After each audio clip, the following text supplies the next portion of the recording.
Jina naitwa Hussein Makubi Mwananyanzala, mdhamini wa goli la mama, mshabiki wa Yanga kindakindaki. Mechi ya tarehe 8 naizungumzia kwa sababu mimi ni mdhamini wa goli la mama. Nimeiombea maombi yangu tukamfunge Simba kwa mara ya 5, kwa sababu sisi sasa hivi wana Yanga na washabiki wa mama tunamwombea mama mitano tena. Kwa ndani ya mitano tena na sisi tunaombea tarehe 8 tukapige kwa mara, tukamfunge Simba kwa mara ya 5.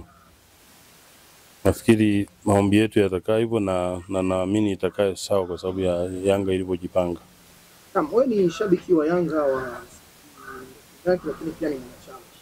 Mchezaji gani wa Yanga anapaswa kuanza kwenye safu ya ushambuliaji dhidi ya Simba hapa? Wachezaji wa Yanga mimi kwa mimi ninavyofahamu, wala sihitaji kubagua mmoja wengine ambao kwa mbaki kwenye sababu. Kocha atakuwa anakata kwenye benchi tu.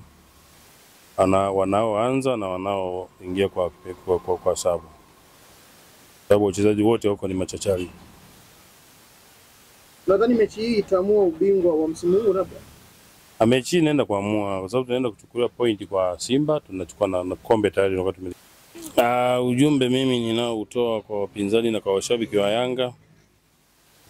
Kwa washabiki wa Yanga wote tujitokeze kwa wingi kwa ajili ya kuwapa hamasa vijana wetu wakafanya kazi nzuri tunaoipenda, kuliko kukaa nyumbani na kuanza kulaumu kwamba wangefanya hivi, wangecheza hivi. Lakini tukiingia uwanjani kwa wingi tukajaza uwanja na wachezaji wanapata nguvu zaidi za kuweza kufanya jambo ambalo tunalihitaji. Kwa haraka mimi kuangalia kwangu mtazamo wa Simba na Yanga. Simba muhimu tutawatandika na tutawapiga kweli. Ikiwezekana tutawarudishia tena zile goli zile 5 zile. Simba hawezi kufua dafu kwa Yanga. Yanga ni mzuri zaidi. Yanga yuko vizuri sana, amejipanga. Ukimwona mkwilima wetu Aziz Ki yuko vizuri. Ni mashuti yani mpaka golikipa atakubali. Mchezo huo sisi tunauchukulia kama mchezo wa kawaida, lakini point 3 ziko pale pale. Wao wakishapata matokeo ndio wanasema kwamba sasa hivi wameungana, wakishafungwa tu tayari bado wanajitafuta.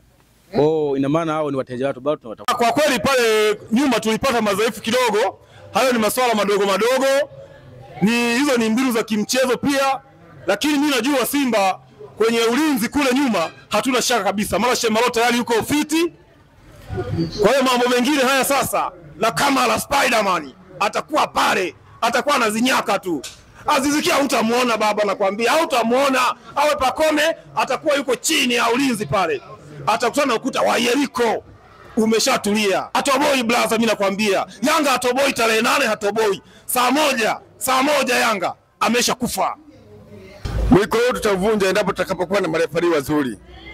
Endapo tukiwa na marefari wazuri wenye kuweza kuchezesha mchezo vizuri, matokeo yataenda vizuri. Ila sio wale warefa wetu wale wanatoka kipindi cha zamani, warefa wa mchongo. Anakuja kabisa ameshabetiwa kwamba baba 1 2 3 hii iende hivi. Ndio maana matokeo yanakuwa kama ya hivyo. Kupoteza kwa sababu mimi alikuwa kuangalia ile mchezo wa 3 ambayo ilikuwa imecheza na ile timu nyingine, ilikuwa inaitwa timu gani? Yaani ile timu. Maana Simba hawezi kupoteza mechi hata siku moja. Na tuna imani atapata. Na tunamwombea Mungu atapata. Kwa hiyo sisi ni washabiki ya Simba kwa sababu sisi ni watu wa polini. Kwa hiyo hatuwezi kwenda sehemu nyingine kuangalia t-shirt tu, alafu atuangalie Simba wa polini. Hata kama Masai kwenda kuoa, asimo uende kuoa Simba rafiki yangu. Kwa hiyo ni ushabiki wao tu.